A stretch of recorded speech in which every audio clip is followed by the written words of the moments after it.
বাঙালিদের কাছে বৃহস্পতিবার মানেই একটা অন্যরকম দিন, যে দিনটাতে মানা হয় মা লক্ষ্মীর বার। আর এই মা লক্ষ্মীর পুজো করার জন্য আমাদের সকালের বাসিকর্মের কাজের মধ্যে দিয়েও অনেক কিছু নিয়মকানুন থাকে, ঠাকুরঘরেরও নিয়মকানুন থাকে। সেগুলো মানলেই আমাদের মনে যেমন শান্তি, আর আমাদের একটা মনেও ইচ্ছা থাকে যে আমরা মা লক্ষ্মীর কৃপা পাবো। তো নমস্কার বন্ধুরা, আমি সুপর্ণা, আর সুপর্ণা বায়ন ব্লগের আজকের বৃহস্পতিবারের ব্লগ ভিডিওতে সবাইকার স্বাগত। সবাই যে যেখান থেকে ভিডিওটি দেখছো, আশা করছি সবাই খুব ভালো আছো। তো বৃহস্পতিবারের কাজকর্মের মধ্যে আমার সকালবেলায় বাসি ঘর-টর ঝাঁট দিয়ে উঠান ঝাঁটও দেওয়া হয়ে গেছে। তারপরেই বাইরের প্রকৃতিটা দেখতেই পাচ্ছ কতটা সুন্দর। তো বাইরের পরিষ্কার পরিচ্ছন্ন গাছপালা যদি লাগানো থাকে তাহলে নিজের মনও ভালো থাকে, আর এতে কি হয় বলো তো, শান্তিও বজায় থাকে। আর শান্তি বজায় থাকলেই বাড়ির লক্ষ্মীশ্রীও বজায় থাকে। তো যাই হোক, ঘরদোর মুছে নিয়েই আগে চলে এসেছি পরিবারের খাবারের জন্য। মানে পরিবারের অন্যান্য লোকেরা যেগুলো খাবে সেগুলো তো আমাকে বানাতেই হবে। তো এক্ষুনি যদি ঠাকুর ঘরে চলে যাই অনেকটা দেরি হয়ে যাবে, তাই একটু আলু ভেজে নিয়েছি আর চাও বসিয়ে দিয়েছি। আর এই যে দেখো, অনেকটাই কিন্তু সকাল হয়ে এসেছে, যেহেতু এগুলো করতে করতে আমার টাইমটাও অনেকটা চলে গেছে। আর এইদিকে দেখো, আমার মেয়ে কিন্তু আজকে পান্তা ভাত খাবে, আর ওর একটু আলু ভাজা দিয়ে দিলেও খুব খুশি।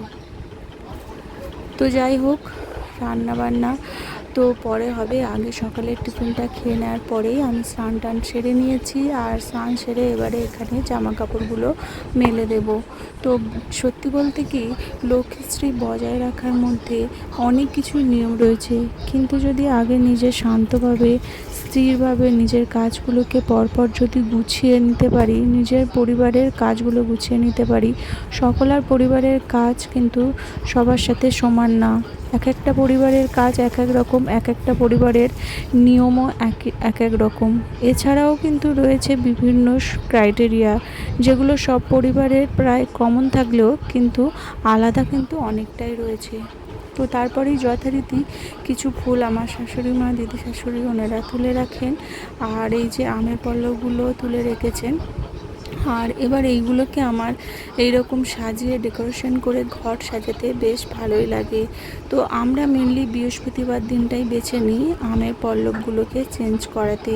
এতে কি হয়, একটা নির্দিষ্ট সময় থাকলে, যে এই দিনটা যদি আমরা বেছে নিই তাহলে আমরা নিয়মিত চেঞ্জ করতে পারবো, তাহলে দিনের পর দিন থেকেই যাবে, আর চেঞ্জ করা হবে না। তো এর মাধ্যমেই চেষ্টা করি কিভাবে পরিষ্কার পরিচ্ছন্ন সব কিছু রাখা যায়। এছাড়াও রয়েছে বৃহস্পতিবারে জিনিসগুলোর মধ্যে যেমন কিছু নিয়ম, যেমন এই যে আমের পল্লব চেঞ্জ করা। তো এগুলোর মাধ্যমে কি হয় বলো তো, একটা শান্তি বজায় থাকে। আর আমরা মেয়েরা প্রতিনিয়ত চেষ্টা করি কি করে মা লক্ষ্মীর কৃপা পাওয়া যায়। যদিও আমরা কতটা সফল হই তা জানি না, কিন্তু এমন কেউ চায় না এরকম মেয়ে কিন্তু নেই। সবাই চায় যে আমার বাড়ির লক্ষ্মীশ্রী বজায় থাকুক। তবে যে যেমনভাবে পুজো করতে চায়, সেটা হতে পারে বাইরের কোনো মানুষদেরকে দেখানো বা নিজের মন থেকে পুজো করা। সবথেকে সত্যি কথা বলতে কি, নিজের মনে যতটুকু শান্তি থাকে, সেই মন ভরে যদি পূজা করে যদি নিজের মনে শান্তি পাওয়া যায়, তাহলেই বুঝবো যে হ্যাঁ, আমি আমার মা লক্ষ্মীর কৃপা পাবো। অ্যাকচুয়ালি কী বলো তো, নিজের এই সাজান গোছান ঘরবাড়িকে পরিষ্কার পরিচ্ছন্নের মধ্যে দিয়েই কিন্তু একটা বৃহস্পতিবারের ব্লগকে বোঝানো যায় না। বৃহস্পতিবারটাকে একটু স্পেশাল রাখা হয়। আমি আবার অনেক সময় শুনেছি বৃহস্পতিবারে ঘর পরিষ্কার করতে নেই, এটা একবার শুনেছি। আবার কিছু কিছু বলে ঘর বাড়ি ভালো করে মুছে মাছে পরিষ্কার করতে। বুঝে উঠতে পারি না মানুষের মধ্যে কত কিছুই না নিয়ম রয়েছে। তবে একটাই আমার শান্তি, আমি আমার ঘরবাড়িকে পরিষ্কার রাখবো, সেটা বৃহস্পতিবার কি অন্য বার সেটা কিন্তু একটা নির্দিষ্ট সময় ধরে করলেই হবে। হ্যাঁ, বিশেষ একটা করে দিন যদি বিশেষ কিছুর উপরে রাখা হয়, তাহলে কিন্তু কাজগুলোকে বেশ ভালোভাবে গুছিয়ে নিয়ে এগিয়ে যাওয়া যায়। কিছু কিছু মানুষের মধ্যে বৃহস্পতিবার নিয়ে কিছু কিছু নিয়ম রয়েছে। আমি যেমন কয়েকজনের কাছে শুনেছি যে বৃহস্পতিবারে নাকি কিছু না কিছু মাছ বা আঁশ জাতীয় জিনিস খেতে হয়।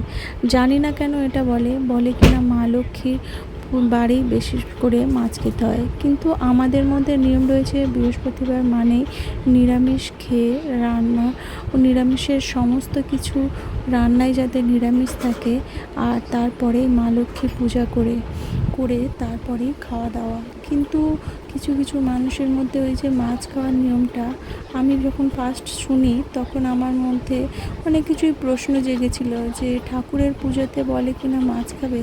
তারপরে ভাবলাম যে কিছু মানুষের নিয়ম কিছু কিছু থাকে, সেটাকে মেনে নিতে হয়। আমরাও যেরকম এই যে নিরামিষ খাওয়াটা আমরা আস্তে আস্তে অভ্যাসে এনেছি, তো আমরা তো এমনিতেই আঁশ খাই, কিন্তু একটা সপ্তাহের একটা দিন আর কি যদি বেছে রাখি যে এই দিনটাতে আমরা নিরামিষ খাবো, তাহলে কী হয় বলো তো, খাদ্যের ব্যালেন্সটা ঠিক থাকে। রেগুলার আমিষ জাতীয় খাবার কিন্তু সবসময় ভালো নয়। হ্যাঁ, প্রোটিন জাতীয় খাবার আমাদের খাদ্য তালিকায় রাখা ভালো, কিন্তু সমস্ত খাদ্য কিন্তু রাখা ভালো নয়।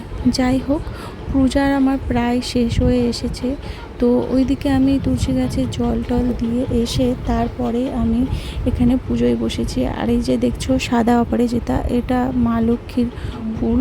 তো এটা দিয়ে আমি আমার মন্ত্রটা বলি, মা লক্ষ্মীর যে মন্ত্র থাকে, তো সেই মন্ত্রটা বলেই আমি পুজোটা শুরু করি।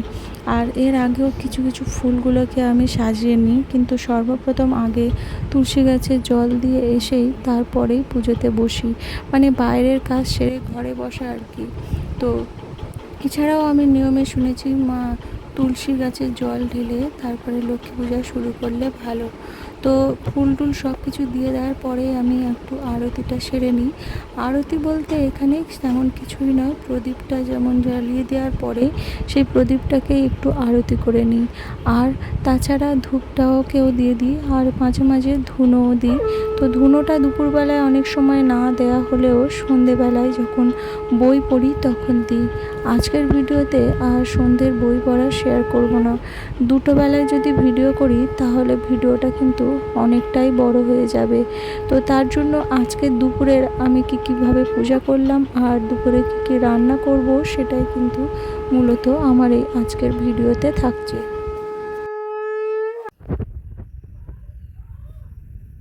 বৃহস্পতিবারের পুজো করতে একটু বেশি টাইম লাগে, তাই পুজোটা সেরে তাড়াহুড়ো করেই রান্না চলে এসেছি। আগেই আমি চালটা ধুয়ে ভিজিয়ে রেখে গেছিলাম, আর ডালটাও ধুয়ে ভিজিয়ে রেখে গেছিলাম। এসে মাত্র আমি গ্যাসটা জ্বালিয়ে দিয়েছি। এতে কী হলো, চাল আর ডালটা একটু নরম হয়ে থাকলো, আর তাড়াতাড়ি এটা ফুটে উঠতেও সাহায্য করে। আর এবারে আমি যেহেতু সকালের খাবার তেমনভাবে কিছু খাওয়াই হয়নি, তাই রান্না বসিয়ে দিয়েই এই দুটো ততক্ষণ সিদ্ধ হতে থাকবে, আর আমার খাওয়াটাও হয়ে যাবে, সাথে কিছু সবজি কাটাও হয়ে যাবে। তো যাই হোক, ভাত আর ডালটা আলাদা আলাদা করে বসিয়ে দিলাম। আর এই যে আমার টিফিন আজকে রেডি।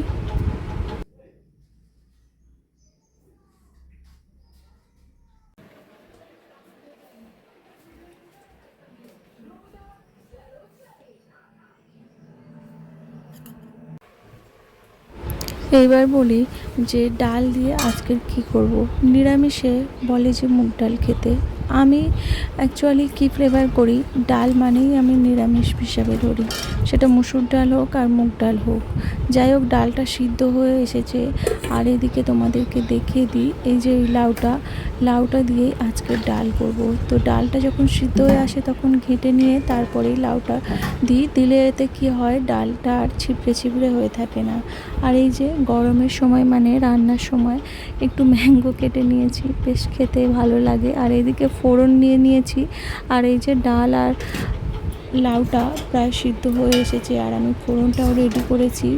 ফোড়নের মধ্যে আমি 5 ফোড়ন তেমন দিই না, আলাদা আলাদা রাখি, যেমন কালো জিরে আর একটু চন্দনী নিয়ে নিয়েছি। ডালের সঙ্গে দিলে বেশ ভালোই লাগে। আর একটু চিনি ফেলে দিয়েছি, লাউ ডালে একটু চিনি না দিলে কেমন যেন একটা স্বাদ লাগে। যদিও চিনি খাওয়া ভালো না, কিন্তু একটু আধটু চিনি দিলে তরকারির স্বাদটা বেড়েই যায়। অন্যদিকে হয়তো মিষ্টি খাবো না, কিন্তু দুপুরের খাবার, রাতের খাবার আর সকালের এই 3টে খাবার কিন্তু আমাদের মেন। তো সারাদিনে চিনিটা না খেয়ে খাবারের মধ্যে যদি একটু চিনি দিয়ে খাবারের স্বাদটাকে বাড়িয়ে দেওয়া যায় তাহলে কিন্তু কোনো ক্ষতি হয় না।